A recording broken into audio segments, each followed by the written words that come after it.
थोड़ी देर तक ये हमें वाजे हो जाएगी सूरत हाल। फवाद चौधरी साहब हमारे साथ मौजूद हैं। जिसका भी कोई सवाल हो, वसीम आप भी सवाल पूछ सकते हैं। चौधरी साहब अगर आपका भी कोई सवाल है फवाद चौधरी साहब से तो आप पिच इन कर सकते हैं। जी फवाद साहब, आपको आवाज आ रही है? जी अस्सलाम वालेकुम। जी अब हमने आपकी प्रेस कॉन्फ्रेंस सुनी, आपकी तो बॉडी लैंग्वेज काफी रिलैक्स्ड है, आप तो बड़े मुतमिन नजर आ रहे हैं आज अदालत के अंदर जो कार्रवाई हुई है उससे। देखिए जी, बिल्कुल सीधी सीधी जिसने भी आर्टिकल 63A पढ़ा है उसको जो है वो सामने पता है कि ये इनके पास कोई दलील नहीं थी। और ये जो आज ये सारे इन्होंने ऐसे एक पॉलिटिकल ड्रामा क्रिएट किया at the cost of supreme court, वो ऐसे ही था क्योंकि आर्गुमेंट कोई नहीं हो तो फिर आप भागते हैं। मैंने सुबह भी ये बात कही थी कि देखिए, जब आपने 20 लोग डिस्क्वालीफाई हुए, उनमें से 18 लोगों ने आपकी टिकट के ऊपर इलेक्शन लड़ा, 18 में से 16 लोग इलेक्शन हार गए, एक का रिजल्ट अंडर डिस्प्यूट है, एक सीट जो है वो PMLN जीती है। अब इतने बड़े वर्डिक्ट के बाद असूली तौर के ऊपर सुप्रीम कोर्ट को तो टेस्ट ही नहीं करना चाहिए था। अगर थोड़ी बहुत भी जमहूरियत की रवायत होती तो नून लीग जो है वो इस्तीफा देती और वो they would have given way to Pervaiz Elahi कि वो CM बने और हमारा मामला चलता। लेकिन यहाँ पे आप डिप्टी स्पीकर को मैनेज कर रहे हैं कि वो कह रहे हैं कि नहीं कि मुझे रात को शुजात साहब ने कह दिया, शुजात को खुद भी नहीं पता कि उन्होंने लेटर क्या लिखा, तारक चीमा कह रहे हैं कि वो कारी ने लिखवाया। एक तमाशा बना हुआ है। इस तरह से जो है वो आप जब निजाम को जो खतरा है वो इस किस्म का एटीट्यूड डालता है। मेरा ख्याल है हमने काफी कीमत पे कर ली है इस सारे मामले में। It should settle down as soon as possible. 30% हमारी करेंसी अप्रिशिएट हो चुकी है जब से नो कॉन्फिडेंस जो है ये लेके आए हैं। तो ये तमाशा लगा हुआ है, ये हमेशा। अच्छा चौधरी साहब, ये बताइएगा कि खान साहब पिछले 2-3 दिनों से काफी खामोश हैं, कहाँ पे रिलैक्स कर रहे हैं? कोई कौम से खिताब, कोई प्रेस कॉन्फ्रेंस, कोई लंबा चौड़ा ट्विटर के ऊपर थ्रेड भी नहीं है, तो लगता है वो काफी पुरस्कून है और काफी होपफुल है कमिंग डेज के अंदर जो भी इवेंट्स डेवलप होने जा रहे हैं। वो एक्चुअली इंतजार कर रहे थे हम कल भी कि ये डिसीजन जो है वो कल आ जाए फिर परसों, तो उस लिए जो है वो कोई एक्टिविटीज प्लान नहीं किए।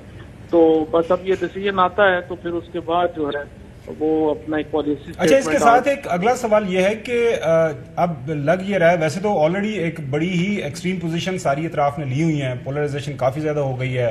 अब PDM जो है उन्होंने सुप्रीम कोर्ट के हवाले से भी एक बयान दे दिया है। तो एक जो ऑप्टिमिस्टिक व्यू से अगर देखें तो आपको आने वाले दिनों के अंदर मुल्क में जो हालात अगर बेहतरी की तरफ जाने हैं तो वो कौन सा पहला स्टेप होगा जिसकी तरफ जाना पड़ेगा तमाम अतराफ को? नहीं देखें, पहली तो बात आपकी बात से मैं मुतफिक नहीं हूँ कि तमाम लोगों ने बड़ी एक्सट्रीम पोजीशन ली हुई है। हमारी तो कोई एक्सट्रीम पोजीशन नहीं है। हम तो कह रहे हैं कि जनाब आप मेहरबानी करें, आप इलेक्शन अनाउंस करें, उसके बाद सारी सियासी जमातें बैठें और वो फ्रेमवर्क तय करें। सर यही मतलब हुआ ना जो साहब कि मैं आप लोग घर जाएं पहले तो उसके बाद फिर बात होता है। तो वो एनीवेज ये आपका व्यू है इसके ऊपर। नहीं तो फिर मुझे बता देना और सोल्यूशन बता दें। सर वही आपसे या तो आप चला लेते हैं ना, आप नहीं चला पाए। जब भी जमहूरियत में क्राइसिस एक हद से आगे जाएगा आप क्या करेंगे? आप सबसे जो अल्टीमेट आर्बिटर है उसके पास, हम ये तो नहीं कह रहे कि हमें वापस लेके आए और नो कॉन्फिडेंस मूव। आप जो लोग लेके आए थे शर्मिंदगी उनके मुंह से टपक रही है। हम ये तो नहीं कह रहे कि हमें वापस लेके इमरान खान को वज़ीर-ए-आज़म बनाए, कैबिनेट रिस्टोर करें। हम ये कह रहे हैं कि आप असेंबलियां तोड़ें और अल्टीमेट आर्बिटर को फैसला करने दें, पीपल ऑफ पाकिस्तान को फैसला करने दें। अब इसके लिए बड़ा सिंपल सोल्यूशन है। शहबाज शरीफ साहब TV पे आए, वो अनाउंस करें कि वो अगली इलेक्शन के लिए तैयार है। उसके बाद वो दावत दें सियासी जमातों को साथ बैठने की, सियासी जमातें साथ बैठेंगी।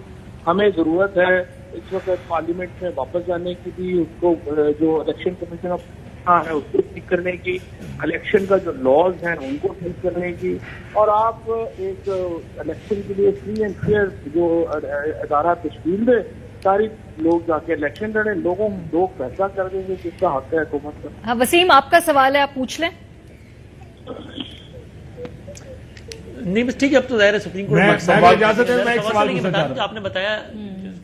जी फवाद चौधरी साहब, कुछ इतलात आ रही हैं कि अगर फैसला हमजा के खिलाफ आता है तो गवर्नर रूल नाफिज किया जा सकता है। ये पॉसिबिलिटी है भी, और खास तौर पे 18वीं तरमीम के बाद इज इट पॉसिबल कि गवर्नर रूल नाफिज कर दिया जाए? पिछली दफा जो गवर्नर रूल लगा था वो तकरीबन 72 घंटे में ओवरटर्न कर दिया था हाईकोर्ट में। तो मेरा ये ख्याल है कि अगर ये लगाएंगे तो मैक्सिमम 12 घंटों में, 14 घंटों में ओवरटर्न हो जाएगा। तो इस तरह कोई फायदा नहीं है। ये तो ऐसे ही है कि वो पहले हम खेलते थे ना गांव में, क्रिकेट खेलते हैं ना, तो वो जो बंदे की बारी जो बंदा बारी दे थे, कई दफा जो होते थे वो विकेट लेके कहते थे विकटा मेरिया नो लेके चले जाते। अब ये इस तरह वाली सिचुएशन में अगर नून लीग खाना चाहती है तो वो तो फिर एक सिचुएशन है। अब तो सिर्फ यही रह गया कि विकटा मेरिया तो चुप के ले जाए, बस यही हम कर रहे हैं। और तो इसमें कोई ना कोई उनके पास इखलाकी दलील है, ना कोई कानूनी दलील है, और ना उनके पास कोई और ऐसा आर्गूमेंट ही कोई नहीं है। ये तो बिल्कुल इसे बहकाना बात है। जी फवाद साहब, ये कल शहबाज गिल साहब ने कहा कि कोई बिजनेसमैन है जो मुस्लिम लीग नून के बहुत करीब हैं, उनकी तरफ से पैगाम आया है, बैठे अगले इलेक्शन की बात करें। किस हद तक गुफ्तगू या कोई पैगामात आए हैं आपके पास अभी तक?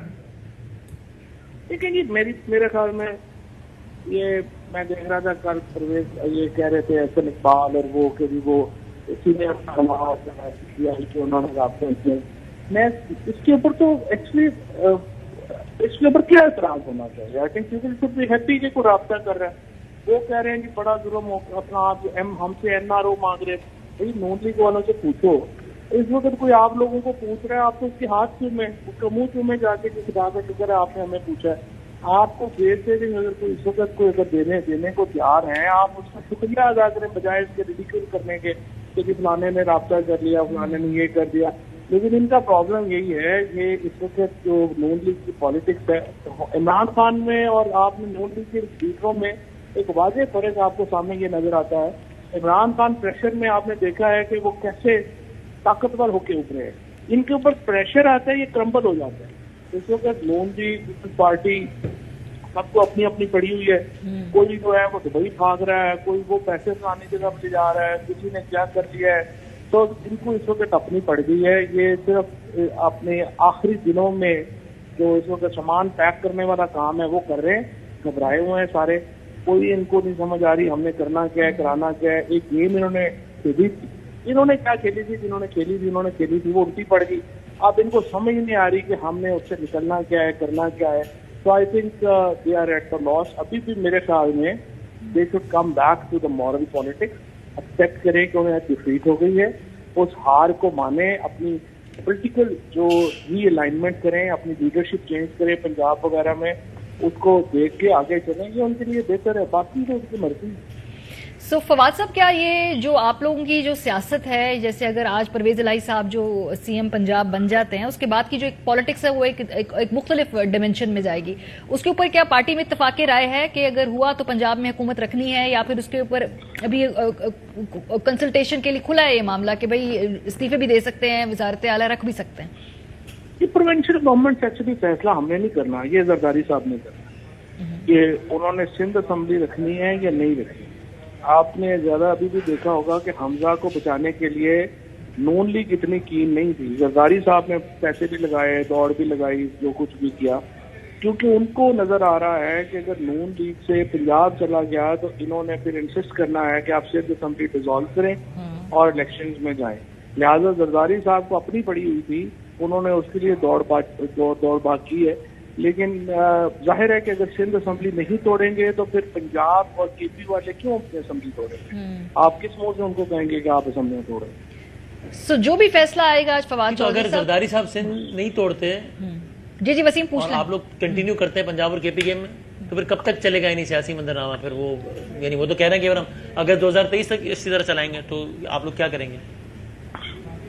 लेकिन अगर चलता है 2023 तक तो चला लें, आपको कोई प्रॉब्लम नहीं है, हमें क्या प्रॉब्लम है? अगर पंजाब में भी हम बैठे हुए हैं, केपी में भी हम बैठे हुए हैं, बलूचिस्तान में कोलिशन है, कश्मीर हमारे पास है, जीबी हमारे पास है, तो ये 2023 तक चलाना चाहते हैं इस तरह तो साबे हाँ तो अकल के ऊपर फिर फाती पड़ी जा सकती है ना, और क्या किया जाए। जो भी फैसला आएगा आप एक और लॉन्ग मार्च, एक और स्ट्रीट पावर करके इनको घर भेजने की कोशिश नहीं करेंगे? देखिए, बाद हमें घर भेजने की क्या जरूरत है, घर तो हम आज भी भेज दें। ये जो इस वक्त जो सिचुएशन है एमएनए की, ये चौधरी गुलाम हुसैन साहब आपके पास बैठे हैं, ज्यादा पंजाब की जो लोग हैं उनको जानते भी हैं, समझते भी हैं। ये पंजाब के जो लोग हैं, आप अगर परवेज इलाही चीफ मिनिस्टर से हलफ उठा लेगा तो इनमें से कितने जो है वो उधर रहते हैं?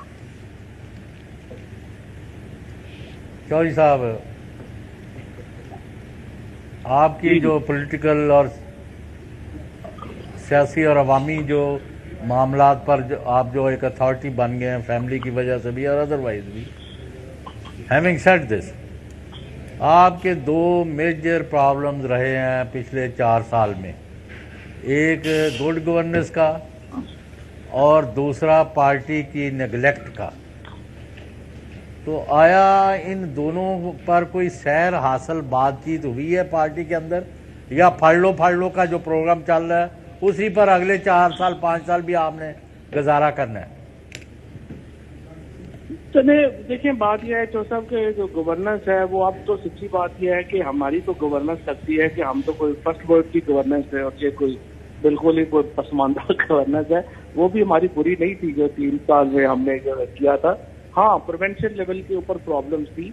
अच्छा, आज का जो फैसला है उसके मैं सिर्फ एक एस्पेक्ट और जो मैं आपकी तो जरूर तवज्जो दिलाना चाहता हूँ, ये अगर फैसला आता है कि पार्लिमानी पार्टी सब कुछ है, ये एक बहुत बड़ा लीप फॉरवर्ड होगा पॉलिटिकल पार्टीज के अंदर डेमोक्रेसी लाने का।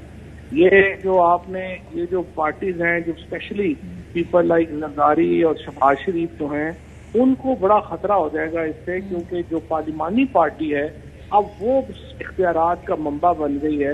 क्योंकि जो नवाज शरीफ हैं टू बी फेयर विद, और जैसे इमरान खान का कंट्रोल है। अब आप देखें ना, मरियम नवाज ने 2 लोगों को कहा था कि आप इस्तीफा दे दें।